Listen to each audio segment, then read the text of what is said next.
Là, Aïssata, quelle surprise! Je ne pensais pas que tu aurais le courage de venir, lança le PDG Adrien Delcourt avec un sourire méprisant. À ses côtés, sa nouvelle compagne, Élodie, ajouta d'un ton faussement compatissant. Ça doit être si difficile pour elle d'assister à tout ça.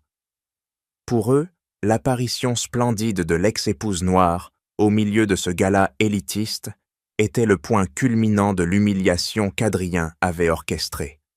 L'invitation était un couteau, et sa présence, la preuve de son échec. Mais ils se trompaient en. Ils ignoraient d'une que cette femme silencieuse n'était pas une proie entrant dans un piège, mais la maîtresse de la chasse. Ils l'avaient invitée pour la détruire, mais ce soir, c'est son propre empire qui allait s'effondrer. Suivez-nous et vivez chaque rebondissement de cette histoire. Abonnez-vous maintenant et soutenez notre chaîne. La lumière dorée des lustres monumentaux du Bristol Paris cascade sur le sol de marbre poli, transformant le grand salon en un palais scintillant. Les notes délicates du clair de lune de Debussy s'élèvent d'un quatuor à cordes, se mêlant au rire feutré et au tintement des coupes de champagne. Les invités, tous vêtus de robes de soirée et de smokings impeccables, évoluent dans un ballet de pouvoir et de privilèges. Leurs visages pâles reflètent l'éclat des cristaux, et leurs murmures forment une toile de fond subtile mais constante. Aïssata Kouyaté franchit l'entrée principale. Sa robe de soie blanche, d'une simplicité saisissante, épouse ses formes avec une élégance discrète. Sa peau noire, luisante sous la lumière, contraste avec la foule homogène qui l'entoure. Un silence fugace traverse la salle, comme si l'air lui-même retenait son souffle. Les regards se tournent, curieux, certains teintés de surprise, d'autres d'un mépris voilé. Un jeune serveur, hésitant, s'approche avec un plateau de coupes pétillantes. Ses joues rosissent donc légèrement lorsqu'il baisse les yeux, évitant son regard. « Madame, murmure-t-il, les employés ne sont pas autorisés à rester dans le salon principal. » Aïssata le fixe, ses yeux sombres et profonds capturant les siens. Un sourire léger, presque imperceptible, effleure ses lèvres. « Merci, jeune homme, mais je suis une invitée. » Sa voix est calme, posée, avec une assurance qui désarçonne le serveur. Il bafouille une excuse et s'éloigne précipitamment. Aïssata ne prend pas de coupe. Ses doigts effleurent un instant la fine cicatrice sur son index, un souvenir qu'elle porte comme une médaille secrète. Elle avance, ses talons claquant doucement sur le marbre, chaque pas mesuré, comme si elle cartographiait la salle. Les murmures reprennent, plus audibles cette fois. « Qui est-ce » chuchote une femme en robe émeraude à son compagnon. Elle ne ressemble pas aux habitués. « Une étrangère, sans doute, » répond-il, son ton teinté de condescendance, probablement ici pour faire de l'effet. Aïssata ignore les commentaires. Son regard balaie la foule, s'arrêtant brièvement sur des visages familiers, des investisseurs, des magnates de la finance, des figures de l'élite parisienne. Puis, un éclat de voix résonne depuis la scène centrale, amplifié par un micro. « Mesdames et messieurs, » commence Adrien Delcourt, sa voix suave et arrogante coupant à travers la musique. « Ce soir, nous célébrons non seulement l'avenir de Delcourt Finance, mais aussi une leçon du passé. » Il marque une pause théâtrale, son sourire acéré brillant sous les projecteurs. Vêtu d'un smoking noir impeccable, il incarne l'image parfaite du pouvoir. À ses côtés, Élodie Marchand, drapée dans une robe dorée qui capte chaque reflet, pose une main possessive sur son bras. Ses cheveux blonds tombent en vagues calculées, et son regard scrute la salle avec une assurance feinte. « Permettez-moi de saluer une invitée particulière, » poursuit Adrien, son ton dégoulinant de fausse courtoisie. Une femme qui fut autrefois liée à la famille Delcourt, Madame Kouyaté. Le nom, prononcé avec une pointe de moquerie, déclenche des rires étouffés dans la foule. Les deux têtes hommes se tournent vers Aïssata, cherchant une fissure dans son maintien, une trace d'humiliation. Mais elle reste immobile, son visage impassible, ses yeux fixés sur Adrien. La lumière des lustres fait scintiller sa robe blanche, la transformant en une silhouette presque irréelle. Adrien descend de l'estrade, Élodie à son bras, et s'approche d'elle. La foule s'écarte légèrement, formant un cercle invisible autour de cette confrontation. « Aïssata » dit-il, assez fort pour que les invités proches l'entendent. « Quelle surprise, je ne pensais pas que tu aurais le cran de te montrer ici. » Élodie incline la tête, son sourire mielleux masquant à peine son mépris. « Oh, Adrien, sois gentil, » minote-t-elle. Cela doit être tellement difficile pour elle de voir tout ceci. Elle fait un geste vague vers la salle opulente. Tout ce que tu as construit, sans elle. Aïssata soutient le regard d'Adrien, ses yeux noirs comme un puits sans fond. Sa voix, lorsqu'elle répond, est douce mais tranchante, chaque mot pesé avec précision. Adrien, j'ai reçu ton invitation, et je ne rate jamais une occasion de voir un empire, célébrer son apogée. Le mot « apogée » résonne avec une nuance subtile, presque menaçante. Un frisson parcourt l'assemblée, bien que personne ne puisse l'expliquer. Adrien cligne des yeux, son sourire vacille une fraction de seconde avant de se reformer, plus crispé. « Toujours aussi dramatique », murmure-t-il, mais son ton manque de conviction. Élodie ricane doucement, serrant le bras d'Adrien. « Ne t'inquiète pas, chérie, elle est juste venue jouer les spectatrices. N'est-ce pas, Aïssata ?» Aïssata ne répond pas directement. Elle incline légèrement la tête, un geste qui pourrait passer pour de la courtoisie, mais qui semble étrangement souverain. Puis, elle se détourne, avançant vers un groupe d'investisseurs au fond de la salle. L'un d'eux, un homme âgé en costume gris, la salue d'un hochement de tête respectueux. « Madame Kouyaté » dit-il, sa voix chaleureuse contrastant avec l'hostilité ambiante. « C'est un plaisir inattendu. »« Monsieur Laurent » répond-elle avec un sourire discret. « Le plaisir s'est partagé. » Adrien observe la sourcine, ses doigts se crispant légèrement autour de sa coupe. Pourquoi cet homme, un pilier de son conseil d'administration, traite-t-il Aïssata avec une telle déférence? Il se force à rire, attirant l'attention d'un photographe proche. « Une photo, Élodie » lance-t-il, posant avec assurance. « Montrons au monde ce qu'est le véritable succès. » Mais son regard revient vers Aïssata, qui converse calmement avec Laurent. La foule murmure toujours, mais les chuchotements ont changé de ton, passant de la moquerie à une curiosité teintée d'incertitude. Aïssata, elle, reste une énigme, son silence plus éloquent que tous les discours d'Adrien. Aïssata effleure la cicatrice sur son index, debout dans les toilettes somptueuses du Bristol. Les murs de marbre rose réfléchissent la lumière tamisée des appliques dorées, et le miroir devant elle renvoie l'image d'une femme transformée. La douleur de ce souvenir, une goutte de sang sur une page blanche, n'est plus une blessure ouverte. Elle s'est durcie, forgée en une détermination froide comme l'acier. Elle ajuste sa robe blanche, lissant un pli invisible, et ses yeux noirs se fixent sur son reflet. Ce n'est pas le moment de flancher. Pas ce soir. Des années plus tôt, sous un chêne centenaire dans la cour de Sciences Po, l'air vibrait d'une promesse différente. Aïssata et Adrien, assis sur l'herbe, débattaient avec passion d'économie mondiale. Les manuels s'empilaient entre eux, mais leurs regards trahissaient autre chose. Adrien, avec son assurance naturelle, lui prit la main. « Aïssata » dit-il, ses yeux brillants d'une ferveur presque sincère. « Toi et moi, nous allons redéfinir ce monde.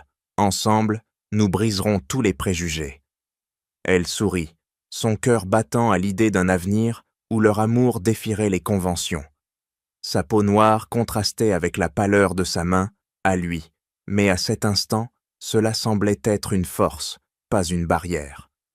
3 ans plus tard, dans une salle de réunion vitrée de Delcourt Finance, l'atmosphère était bien différente. Des investisseurs américains, tous impeccablement vêtus, scrutaient Adrien de l'autre côté d'une table en acajou. Les chiffres de l'introduction en bourse étaient solides, mais leurs regards étaient effrois.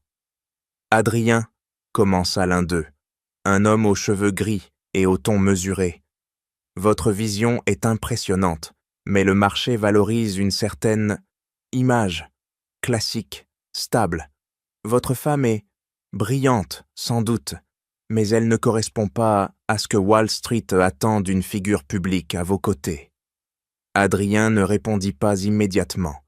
Il croisa les bras, son visage impassible, mais Aïssata, assise à l'écart, sentit un poids s'abattre sur elle.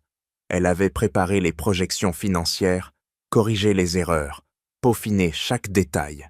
Pourtant, c'était son apparence, sa peau, qui semblait être en procès.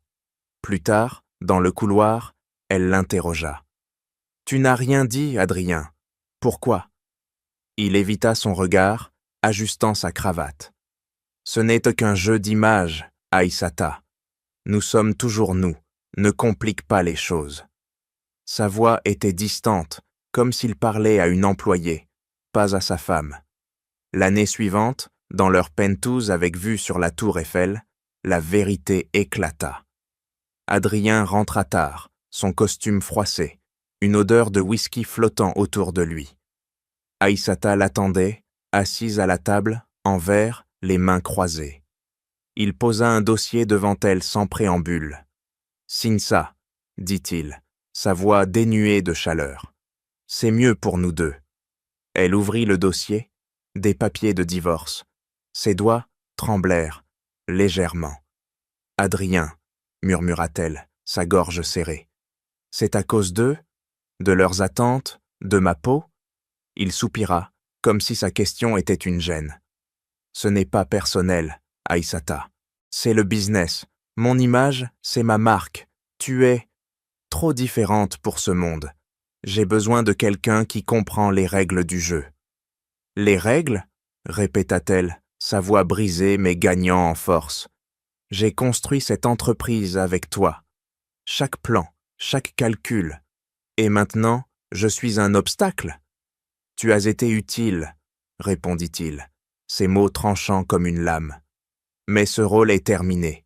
Signe, et nous passerons à autre chose. » Elle prit le stylo, ses mains tremblantes. En signant, un trombone glissa, entaillant son doigt. Une goutte de sang tomba sur la page, tachant le papier blanc près de son nom. Adrien ne remarqua rien, déjà tourné vers la porte. Lorsqu'elle fut seule, elle fixa la tache rouge, un serment silencieux prenant forme dans son esprit. De retour dans le présent, Aïssata se regarde dans le miroir des toilettes. La femme d'alors, celle qui pleurait en silence, n'existe plus. Elle redresse les épaules, sa robe blanche captant la lumière comme une armure. Elle sait pourquoi elle est ici ce soir, et ce n'est pas pour répondre aux provocations d'Adrien. C'est pour poser la première pierre de sa revanche. Elle sort des toilettes, le brouhaha du gala reprenant autour d'elle. Un serveur différent, plus assuré, lui tente une coupe de champagne. Elle décline d'un geste gracieux, préférant garder les mains libres. Alors qu'elle traverse la foule, un homme d'affaires bedonnant l'aborde, son sourire curieux teinté d'une condescendance subtile. « Vous êtes une invitée de marque, n'est-ce pas ?» dit-il. « Je ne pense pas vous avoir vu dans nos cercles auparavant. » Aïssata incline la tête, son regard perçant. « Peut-être parce que je choisis mes cercles avec soin, monsieur. » Il rit, mal à l'aise, et s'éloigne. Elle continue son chemin, consciente des regards qui la suivent. Chaque pas est une déclaration, chaque silence, une arme. Elle aperçoit Adrien de loin, entouré d'un groupe d'investisseurs, son rire forcé résonnant dans la salle. Élodie, à ses côtés, ajuste sa robe dorée, son regard scrutant la foule comme un prédateur. Aïssata s'arrête près d'une colonne, observant. Elle remarque un homme plus âgé, Monsieur Laurent, qui lui avait adressé un signe respectueux plus tôt. Il s'approche à nouveau, cette fois avec une question directe. « Madame Kouyaté, dit-il à voix basse, votre présence ici, elle n'est pas un hasard, n'est-ce pas ?» Elle lui offre un sourire énigmatique. « Rien de ce que je fais n'est un hasard, Monsieur Laurent. » Il hoche la tête, comme s'il comprenait quelque chose qu'elle n'a pas dit. Puis, il s'éloigne, laissant Aïssata seule avec ses pensées. Elle sort son téléphone de son sac, un message clignote sur l'écran. Les documents sont prêts. Devons-nous avancer? Ses doigts glissent sur l'écran, tapant une réponse brève. Pas encore. Attendez mon signal. Aïssata range son téléphone, le message envoyé résonnant comme une promesse silencieuse. Les éclats de rire du gala s'évanouissent derrière elle, alors qu'elle s'éloigne de la colonne de marbre, ses talons claquant doucement sur le sol. L'éclat des lustres du Bristol semble plus lointain maintenant, comme si elle se tenait à la lisière d'un monde qui l'a autrefois rejetée. Elle traverse la foule, son regard fixé droit devant, ignorant les murmures qui s'élèvent sur son passage. L'ombre qu'elle projette n'est plus celle d'une femme brisée, mais celle d'une stratège en attente. Dans son appartement de Belleville, loin de l'opulence du Bristol, l'air est plus léger, chargé d'odeurs de café et de papier. Les étagères croulent sous les manuels de finance, leurs pages cornées témoignant d'heures de travail acharnées. Une lampe de bureau projette une lumière crue sur une pile de dossiers. Aïssata s'assoit, son ordinateur portable ouvert devant elle, les chiffres dansant sur l'écran comme une partition qu'elle seule sait lire. Malika entre, un sac de plats à emporter à la main. Ses cheveux tressés sont relevés en un chignon soigné, et son regard scrute Aïssata avec une inquiétude familière. « Tu travailles encore ?» demande-t-elle, posant le sac sur la table. « Tu viens de passer la soirée à te faire provoquer par cet arrogant. Prends une pause. » Aïssata lève les yeux, un sourire fugace traversant son visage. « Une pause, Malika? C'est exactement ce qu'Adrien attendait de moi. Que je m'arrête, que je disparaisse. » Malika s'assoit en face, croisant les bras. « Tu n'es pas obligée de prouver quoi que ce soit à cet homme. Tu es plus forte que lui. Tu l'as toujours été. » « Pas à lui, » répond Aïssata, sa voix douce mais ferme. « À moi-même. » Malika fronce les sourcils, cherchant ses mots. « Tu regrettes de l'avoir aimé, de lui avoir donné tant d'années ?» Aïssata secoue la tête, ses doigts glissant sur le bord de son ordinateur. « Non, ce que je regrette, c'est d'avoir cru que mon silence était une preuve d'amour. C'était de la soumission. Et ça, c'est fini. » Malika soupire, mais un éclat de fierté brille dans ses yeux. « Et maintenant, tu vas le défier en public? Le dénoncer ?» Aïssata ne répond pas immédiatement. Son regard dérive vers l'écran, où une notification clignote. Un courriel sans expéditeur, intitulé « La vérité sur le fonds Afrique ». Elle clique et une série de fichiers cryptés s'ouvrent. Des tableaux financiers, des contrats, des transferts en masse bancaires. Elle parcourt les données, ses yeux s'étrécissant à mesure qu'elle reconnaît des signatures électroniques, les siennes, apposées des années plus tôt, sur des documents qu'elle n'a jamais examinés de près. « Qu'est-ce que c'est ?» demande Malika, se penchant par-dessus son épaule. « Une erreur », murmure Aïssata. « La sienne. » Elle zoome sur un contrat. Des fonds destinés à des projets caritatifs en Afrique, vantés par Delcourt Finance comme une vitrine de philanthropie, cachent des transferts suspects vers des comptes offshore. Chaque transaction est masquée sous des couches de sociétés écrans, mais le fil conducteur est avant clair. Adrien a utilisé son nom pour légitimer ses opérations. « Il m'a utilisé, » dit-elle, sa voix tremblant d'une colère contenue. « Mon nom, ma crédibilité, pour couvrir ses magouilles. » Malika pose une main sur son bras. Tu vas le signaler? À la police? Aux autorités financières? Aïssata secoue la tête, un sourire froid naissant sur ses lèvres. Non, Malika, les autorités mettraient manque des années à démêler ça. Je vais faire mieux, je vais utiliser ses propres armes contre lui. Elle ouvre un nouveau fichier, un organigramme des filiales de Delcourt Finance. Ses doigts dansent sur le clavier, traçant des connexions entre des entreprises en difficulté. Elle marque plusieurs noms, des sociétés endettées que personne ne regarde. « Qu'est-ce que tu prépares ?» insiste Malika, sa voix mêlant inquiétude et curiosité.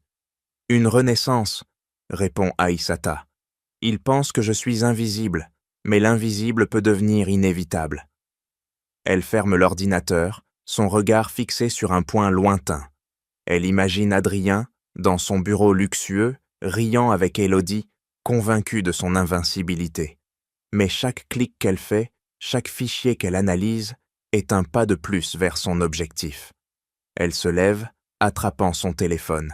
« J'ai besoin d'appeler quelqu'un », dit-elle à Malika, « une personne qui sait garder un secret. » Malika fronce les sourcils, mais ne proteste pas. Aïssata compose un numéro, sa voix devenant professionnelle, précise. « Sophie, c'est moi. J'ai trouvé ce que nous cherchions. Rassemble l'équipe, nous commençons demain. » Elle raccroche, ses doigts serrant le téléphone. Malika l'observe, sentant un changement dans l'air, comme l'électricité avant un orage. « Tu es sûre de toi ?» demande-t-elle une dernière fois. Aïssata tourne la tête, ses yeux brillants d'une détermination nouvelle. Plus que jamais. Les lumières de Belleville s'éteignent une à une derrière la fenêtre d'Aïssata, mais son esprit reste en alerte, éclairé par la lueur des données qu'elle vient de découvrir. La conversation avec Sophie, brève mais décisive, résonne encore dans sa tête. Chaque mot prononcé au téléphone était une pierre posée sur le chemin qu'elle trace depuis des mois. Elle referme le rideau, coupant le lien avec le monde extérieur, et se tourne vers son bureau. Une pile de documents l'attend, mais c'est le tableau blanc, couvert de schémas et de flèches, qui capte son attention. Ce n'est plus un plan, c'est une guerre. Dans un bureau discret du 13e arrondissement, loin des tours scintillantes de la Défense, Aïssata se tient devant une équipe réduite mais redoutable.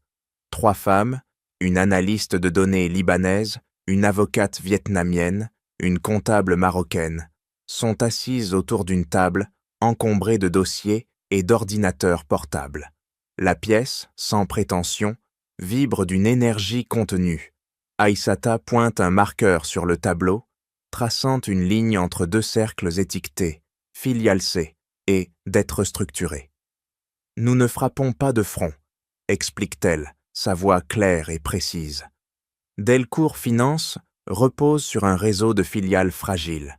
Nous commençons par les plus faibles, celles qu'Adrien néglige.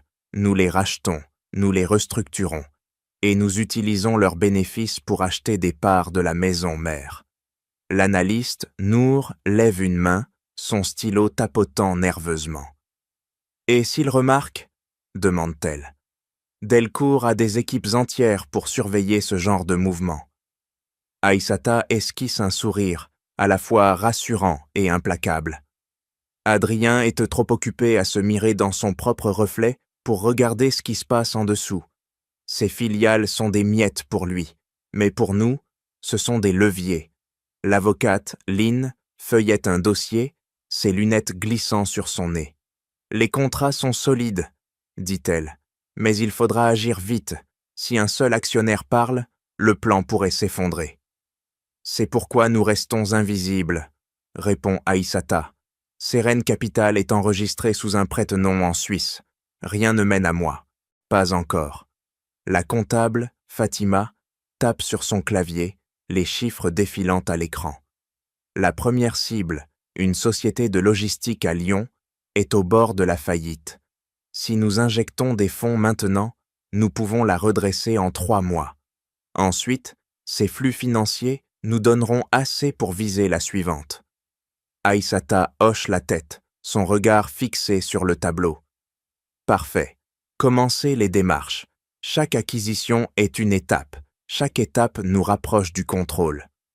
Pendant ce temps, à la Défense, Adrien se prélasse dans son bureau aux baies vitrées donnant sur la Seine. Un journaliste de Forbes France est assis en face de lui, un magnétophone posé sur la table. Élodie, perchée sur un canapé en cuir, feuillette un magazine, son sourire soigneusement calculé. Adrien, en costume bleu marine, rayonne d'assurance. « Delcourt Finance, c'est l'avenir », déclare-t-il, sa voix pleine d'une arrogance polie. « Nous ne suivons pas les tendances, nous les créons. Paris, Londres, New York, le monde nous regarde. » Le journaliste griffonne, impressionné. « Et votre vision personnelle, monsieur Delcourt? Comment définissez-vous le succès ?» Adrien rit, un son étudié pour charmer. « Le succès, c'est savoir choisir ses alliés. » Il jette un regard à Élodie, qui lève les yeux avec un sourire complice. « Et laisser derrière soi ceux qui ralentissent la marche. » Élodie ajoute, sa voix mielleuse. « Adrien est un visionnaire. À ses côtés, je m'assure que le monde voit son éclat. » Le journaliste hoche la tête, captivé. Adrien savoure l'instant, inconscient du mouvement souterrain qui se prépare contre lui. De retour dans le 13e arrondissement, Aïssata signe un contrat d'acquisition pour la société de logistique. Ses doigts s'arrêtent un instant sur la page, la mémoire d'une autre signature, celle du divorce, lui traversant l'esprit. Mais cette fois, chaque trait de stylo est un acte de pouvoir. Elle referme le dossier et se tourne vers son équipe. « Premier domino, » dit-elle. « Quand il tombera, les autres suivront. » Nour lève les yeux de son écran. « Et si Adrien contre-attaque? Il a des ressources, des avocats. » Aïssata pose le stylo, son regard inébranlable. « Qu'il essaie, il ne verra que ce que je veux qu'il voie. » Les heures passent, l'équipe travaillant dans un silence studieux. Aïssata vérifie un rapport final, les chiffres confirmant que la première acquisition est en cours. Elle se lève, s'approchant de la fenêtre. Le ciel de Paris est gris, mais pour elle, il est clair comme une page blanche, prête à être écrite. Plus tard, alors qu'elle range ses affaires, un courriel arrive, une invitation, ornée de lettres dorées numériques, le gala annuel de Delcourt Finance. Elle lit les mots d'Adrien, griffonnés en bas, « Nous requérons votre présence ». Son sourire est froid, presque imperceptible. « Tu viens de m'ouvrir la porte », murmure-t-elle, refermant l'écran de son ordinateur. Aïssata referme l'écran de son ordinateur, l'invitation d'Adrien gravée dans son esprit comme une provocation soigneusement calculée. Les mots « Nous requérons votre présence » résonnent encore, mais au lieu de l'ébranler, ils attisent une flamme froide en elle. Elle pose son sac sur la table de son appartement à Belleville, le papier épais de l'invitation scintillant sous la lumière tamisée d'une lampe. C'est une arme, déguisée en courtoisie. Mais Aïssata n'est plus la femme qui plie sous la pression. Elle est celle qui forge le piège. Malika entre, ses pas rapides, trahissant son agitation. Elle pose un sac de course sur le comptoir, son regard tombant immédiatement sur l'invitation. Ses yeux s'écarquillent et elle secoue la tête. « Aïssata, » dit-elle, sa voix chargée d'inquiétude. « Dis-moi que tu ne vas pas y aller. C'est un guet-apens. Il veut te ridiculiser devant tout Paris. » Aïssata s'assoit, croisant les mains sur la table. Son calme contraste avec l'énergie nerveuse de Malika. « Il pense qu'il peut m'humilier, » répond-elle, sa voix douce mais inflexible. Mais il ne fait que jouer le dernier acte de sa propre tragédie. Malika s'approche, posant les mains sur le dossier d'une chaise. « Tu es trop confiante, » insiste-t-elle. « Adrien est cruel. Il a les médias, les investisseurs, tout le monde dans sa poche. Pourquoi te mettre dans la ligne de mire ?» Aïssata lève les yeux, son regard perçant. « Parce que c'est là que je brille, Malika. Il croit que je vais m'effondrer sous les regards. mais ce sont ses projecteurs qui vont révéler sa chute. Malika soupire, s'asseyant en face d'elle.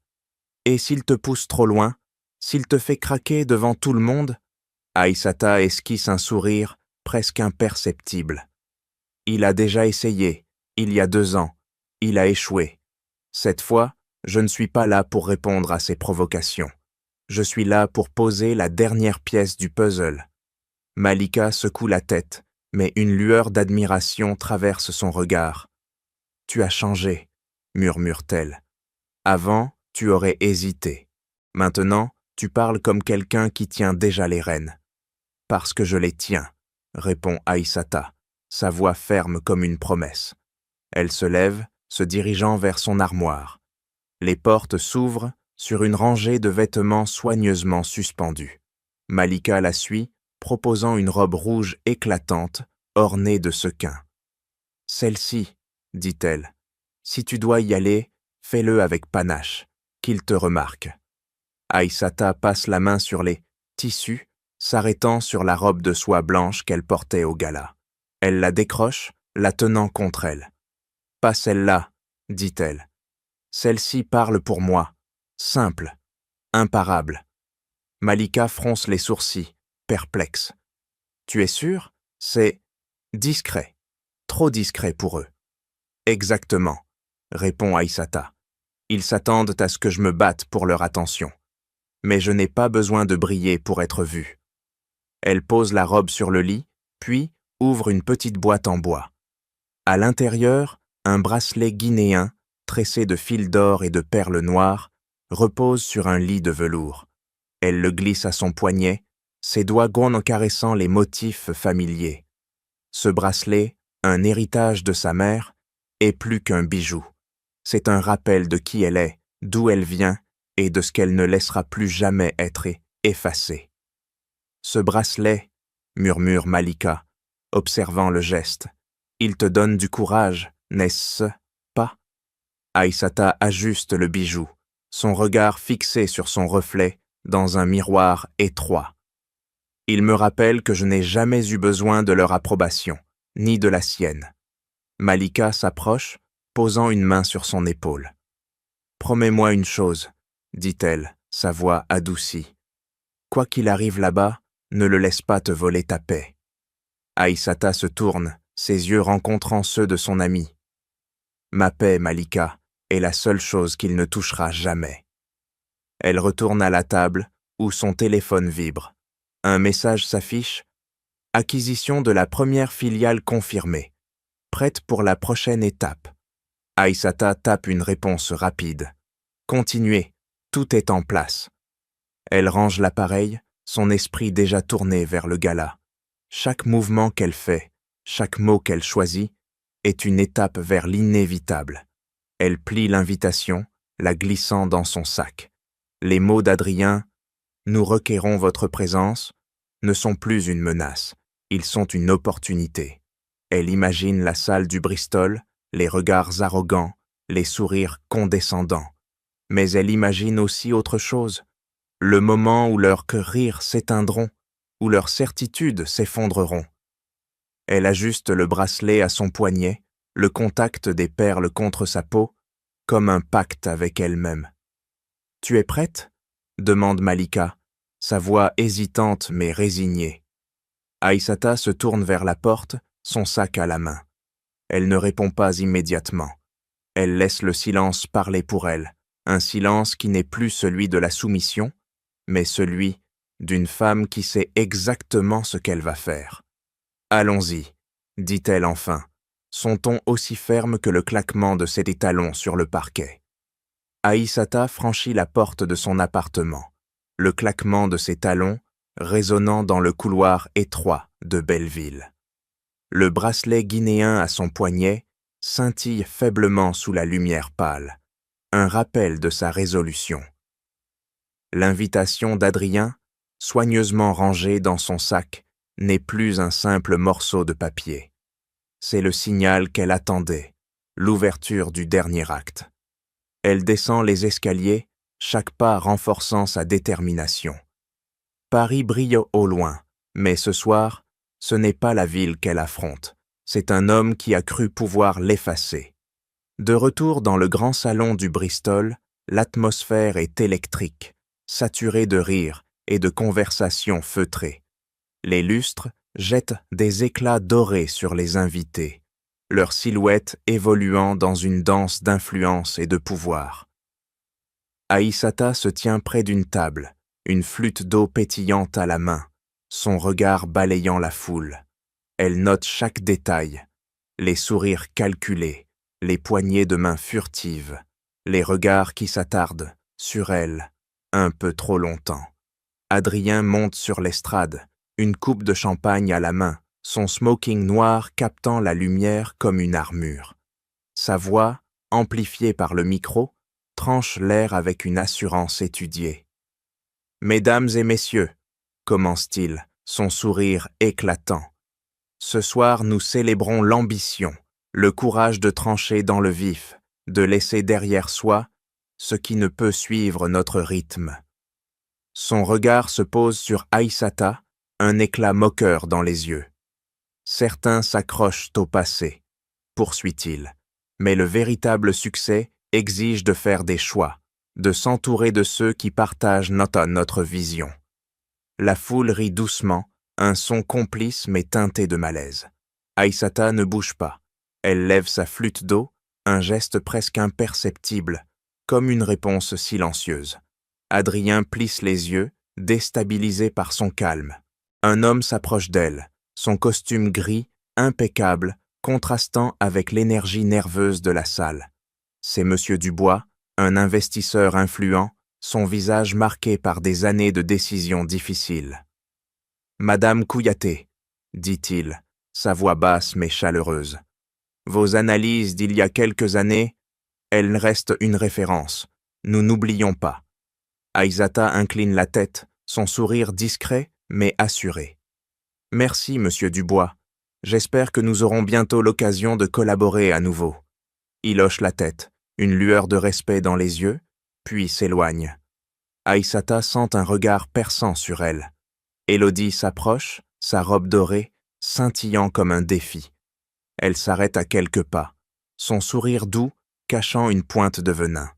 « Aïssata, » roucoule-t-elle, « tu es devenue admirer la gloire d'Adrien. Cela doit être difficile. » Aïssata la fixe, ses yeux noirs, impassibles. « Pas vraiment, Élodie. Je suis venue me voir un spectacle, mais pas celui que tu penses. » Élodie rit, un son aigu et forcé. Toujours si mystérieuse. Mais soyons honnêtes, tu ne joues pas dans la même ligue que nous. Aïssata incline légèrement la tête, son ton aussi tranchant qu'un rasoir. La ligue, Élodie, c'est moi qui la définis ce soir. Élodie cligne des yeux, déconcertée, mais avant qu'elle ne puisse répondre, Adrien l'appelle depuis l'autre côté de la salle. Il se tient avec un groupe d'investisseurs, son rire bruyant masquant une tension croissante. Il remarque l'échange entre Aïssata et Dubois, et son sourire se crispe. Il s'approche d'Élodie, murmurant à son oreille. « Pourquoi Dubois lui parle-t-il comme si elle comptait ?» grogne-t-il. « Ce n'était qu'une façade, de la pitié, rien d'autre. » Élodie pose une main sur son bras, son ton apaisant mais teinté d'inquiétude. « Peut-être, mais pourquoi tout le monde la regarde-t-elle ainsi, comme si elle savait quelque chose ?» Adrien ricane, mais son regard revient vers Aïssata. Elle converse maintenant avec une femme élégante, membre du conseil d'administration. Chaque hochement de tête, chaque sourire qu'elle reçoit semble éroder un peu plus son assurance. Il vide sa coupe d'un trait, cherchant à chasser une sensation désagréable qui s'installe en lui. Aïssata, de son côté, continue de naviguer dans la foule avec une aisance calculée. Elle échange quelques deux mots avec un autre investisseur, son ton toujours mesuré, ses réponses précises. Chaque interaction est une graine plantée, un fil tendu dans la toile qu'elle tisse depuis des mois. Elle sent le poids des regards, mais il ne l'intimide pas. Il l'alimente. Son téléphone vibre dans son sac. Elle s'éloigne légèrement, jetant un coup d'œil à l'écran. Un message ? Deuxième acquisition confirmée. Tout est prêt pour demain. Elle tape une réponse rapide. Tenez-vous prête. Ce soir, nous lançons l'offensive. Elle range l'appareil, son regard revenant vers Adrien. Il plaisante avec un groupe, mais ses yeux ne cessent que de la chercher, comme un prédateur sentant un danger qu'il ne peut nommer. Aïssata s'appuie contre une balustrade, observant la salle. Elle pense à la réunion dans le 13e arrondissement, aux lignes tracées sur le tableau, aux nuits passées à analyser des chiffres. Chaque mouvement qu'elle fait ce soir est une étape vers le moment où tout basculera. Adrien croit qu'il contrôle la scène, mais il ne voit pas les rideaux qui se ferment autour de lui. Aïssata ajuste son bracelet guinéen, le contact des perles contre sa peau ancrant sa détermination. Le message qu'elle vient d'envoyer « Tenez-vous prête, ce soir, nous lançons l'offensive » résonne dans son esprit comme un tambour de guerre. Dans le grand salon du Bristol, l'atmosphère s'alourdit, les rires des invités devenant plus forcés, leurs regards plus furtifs. Aïssata se tient à l'écart, son calme contrastant avec l'énergie frénétique de la foule. Elle observe Adrien, toujours au centre de l'attention, mais son assurance semble fragile, comme une façade fissurée. Adrien monte à nouveau sur l'estrade, Élodie à son bras. Sa robe dorée scintille sous les projecteurs, et son sourire est un masque soigneusement peint.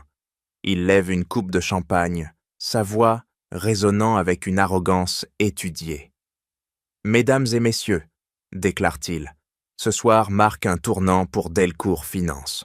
Nous annonçons une alliance historique, un pas vers la domination mondiale. » Il attire Élodie plus près, son regard cherchant Aïssata dans la foule. « Cette réussite, poursuit-il, son ton chargé de sous-entendus, repose sur le choix des bonnes personnes, celles qui partagent notre ambition, notre vision. » Il marque une pause, ses yeux fixés sur Aïssata. « Et sur le courage de laisser derrière nous ceux qui ne peuvent la suivre. » La foule applaudit, mais le son est hésitant, comme si elle sentait une tension sous-jacente. Élodie, radieuse, ajoute d'une voix mielleuse. « Adrien est un pionnier. Avec moi à ses côtés, nous redéfinirons l'avenir. » Adrien hoche la tête, son sourire éclatant, mais il ne peut s'empêcher de jeter un regard à Aïssata. Elle se tient immobile, sa flûte d'eau pétillante intacte, son visage impassible. Il s'apprête à continuer, mais une voix l'interrompt, claire et autoritaire. « Merci, monsieur Delcourt, » dit madame Varenne, présidente du conseil d'administration. Elle se lève, une femme élégante aux cheveux argentés, son tailleur noir exsudant une autorité discrète. La foule se tait, surprise par son intervention. « Avant que vous ne poursuiviez, » ajoute-t-elle, son regard balayant la salle, « le conseil a une annonce à faire. Madame Kouyaté, voulez-vous nous rejoindre ?» Un silence assourdissant s'abat sur le salon. Les têtes se tournent, les murmures s'éteignent. Adrien cligne des yeux, son sourire vacillant. Élodie resserre sa prise sur son bras, son visage blêmissant. « Quoi ?» murmure Adrien, sa voix à peine audible. « Varenne, vous plaisantez ?» Madame Varenne l'ignore, son regard fixé sur Aïssata. Celle-ci pose sa flûte sur une table, ses mouvements lents et délibérés. Ses hauts talons claquent sur le marbre, chaque pas résonnant comme un compte à rebours. La foule s'écarte, formant une allée invisible. Aïssata monte sur l'estrade, sa robe blanche captant la lumière comme une déclaration silencieuse. Elle prend le micro, son regard rencontrant celui d'Adrien. Il est figé, ses poings serrés, comme s'il pressentait une tempête qu'il ne peut arrêter. « Mesdames et messieurs, » commence Aïssata, sa voix douce mais pénétrante. « Je ne suis pas ici pour parler du passé. Je suis ici pour parler de l'avenir. » Un écran géant s'allume derrière elle, affichant un graphique clair et implacable. Seren Capital Holding, 61% des parts de Delcourt Finance. La salle explose en murmures, un chaos de voix s'élevant comme une vague. Les caméras des journalistes clignotent frénétiquement, capturant chaque instant. Adrien secoue la tête, son visage blême. « C'est impossible !» s'écrie-t-il, sa voix tremblante de rage. « C'est une fraude, une manigance illégale !» Aïssata se tourne vers lui, ses yeux noirs brillant d'une intensité froide. « Tu m'as appris la valeur du silence, Adrien, » dit-elle, chaque mot pesé comme une sentence. Dans ce silence, j'ai construit un empire. Delcourt Finance est désormais une filiale de Sérène Capital. Et je suis Sérène Capital. La foule retient son souffle. Élodie recule, ses mains tremblantes, regardant Adrien comme s'il était un étranger. Les investisseurs échangent brunis des regards, certains hochant la tête avec un respect naissant, d'autres murmurant avec stupéfaction. « Tu ne peux pas faire ça !» hurle Adrien, avançant d'un pas. « Cette entreprise, c'est moi, c'est mon œuvre !» Aïssata incline la tête, son sourire aussi fin qu'une lame. « Ton œuvre, » murmure-t-elle. « Tu l'as bâtie sur mes calculs, mes nuits blanches, ma confiance. Tu as cru que mon silence était une faiblesse. Tu avais tort. » Madame Varenne prend la parole, sa voix coupant à travers le tumulte. Les acquisitions ont été vérifiées. Chaque part a été achetée légalement. Madame Kouyaté détient la majorité. À compter de ce soir, elle assume le contrôle. Les applaudissements commencent, d'abord hésitants, puis gagnant en force. Les journalistes se pressent vers l'estrade, leurs questions fusant. Adrien titube, son regard passant de l'écran à Aïssata, comme s'il voyait un fantôme prendre vie. « Non, » murmure-t-il, sa voix brisée. « Tu ne peux pas. » Élodie s'écarte, son visage déformé par la panique. Elle murmure à Adrien, sa voix tremblante. « Tu m'avais dit qu'elle était finie. Comment as-tu pu te tromper à ce point ?» Adrien ne répond pas, ses yeux fixés sur Aïssata.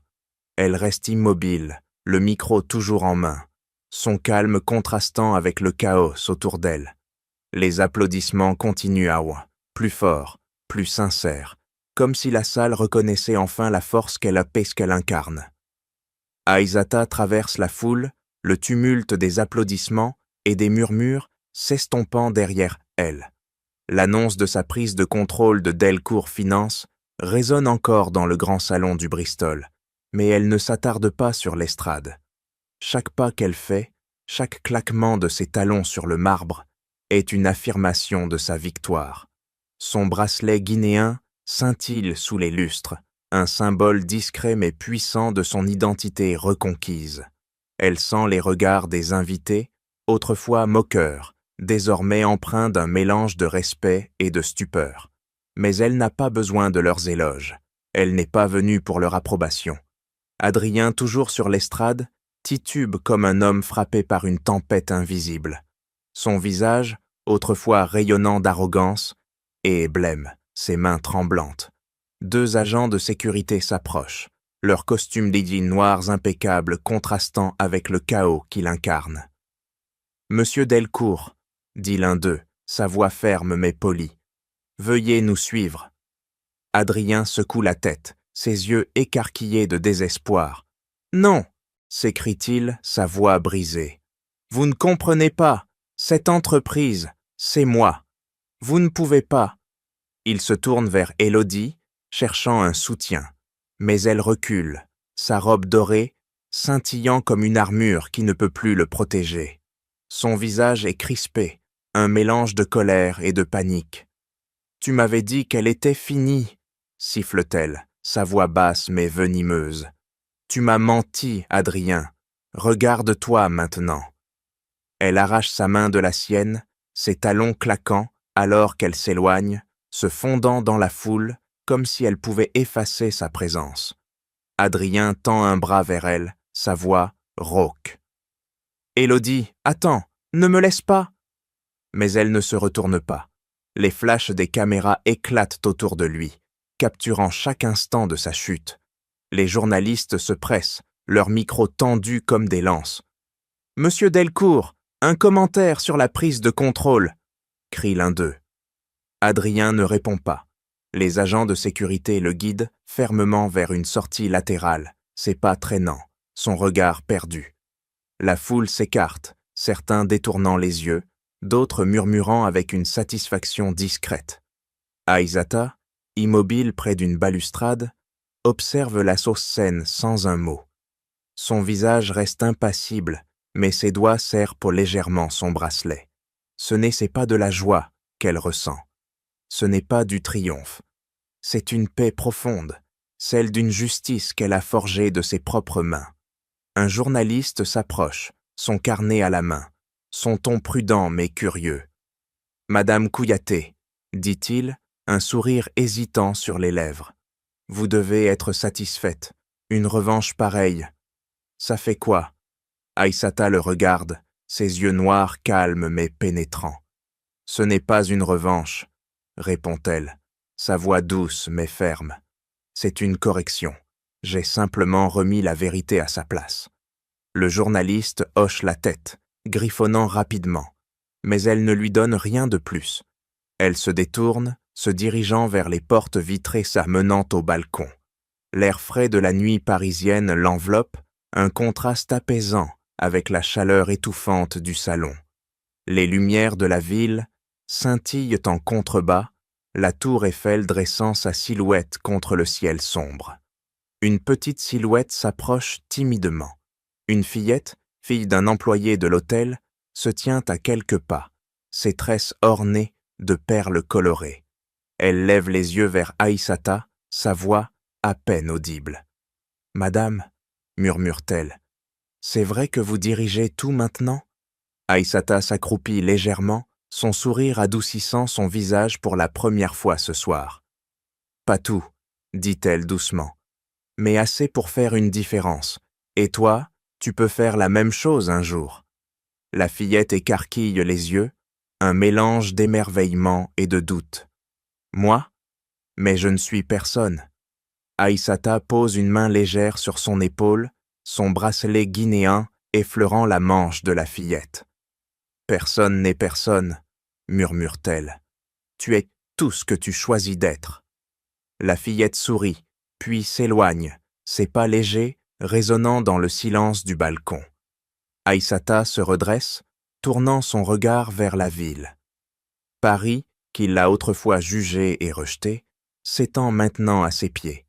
Elle pense aux nuits passées sa belle ville, aux tableaux couverts de chiffres, aux de réunions secrètes dans le 13e arrondissement.